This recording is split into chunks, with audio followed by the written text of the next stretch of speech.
నీకు ఇంటర్వ్యూ దాకా రావటమే కష్టం. ఉమ్. అట్లాంటి ఇంటర్వ్యూ వచ్చింది, క్రాక్ చేసుకున్నావు. క్రాక్ చేసుకున్నప్పుడు నువ్వు ప్రూవ్ చేసుకోవాలి నెక్స్ట్. ఓకే, నీకు ఆఫర్ లెటర్ వచ్చింది, జాయినింగ్ డేట్ వచ్చింది. జాయినింగ్ డేట్ వచ్చాక మా ఇంట్లో పెళ్ళి ఉంది, లేకపోతే అమావాస్య వచ్చింది, లేకపోతే ఇవాళ మంగళవారం జాయిన్ అవ్వకూడదు అంటున్నారు. పేరెంట్స్కి ఉంటాయి కానీ కంపెనీ వాళ్ళకు ఉండవండి.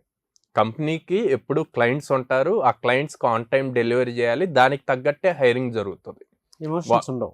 ఎమోషన్స్ ఇవేమి ఉండవు. వాళ్ళకి టైం ఈక్వల్ టు మనీ. ఆ టైంలో ఎంతమందితో వర్క్ చేయించుకోవాలి, ప్రాజెక్ట్ ఎంత త్వరగా కంప్లీట్ చేయాలి, క్లయింట్కి హ్యాండ్ ఓవర్ ఎలా చేయాలి అన్న పాయింట్సే ఉంటాయి అన్నమాట. సో ఈ చూసుకొనే వాళ్ళు ప్లాన్ చేస్తారు తప్పితే లైక్ అమావాస్య కానీ ఇట్లాంటివి ఏమీ చూడరు అనమాట. అంటే పేరెంట్స్ కూడా మార్కెట్ని చూసుకోవాలి. బయట అన్ని లే ఆఫ్స్ గురించి అంటున్నారు, కానీ మీ అబ్బాయికి జాబ్ వచ్చింది అంటే మీరు దాన్ని ఎట్లా యూజ్ చేసుకోవాలి అన్నది చాలా ఇంపార్టెంట్.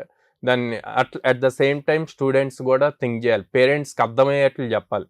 పేరెంట్స్ అందరూ కూడా గ్రాడ్యుయేట్స్ కాదు, సో వాళ్ళకి అర్థమయ్యే పాయింట్లో వీళ్ళు చెప్పాలన్నమాట. అంటే ఎంత ఇంపార్టెంట్, ఆ రోజుకి వెళ్తేనే జాబ్ ఉంటుంది అన్న పాయింట్ చెప్పాలి. అందుకే రియలైజ్ అవ్వాలి. ఓకే, కంపెనీ ఎప్పుడైతే జాయినింగ్ డేట్ ఇచ్చిందో అదే డేట్కి వెళ్ళి జాయిన్ అవ్వాలి.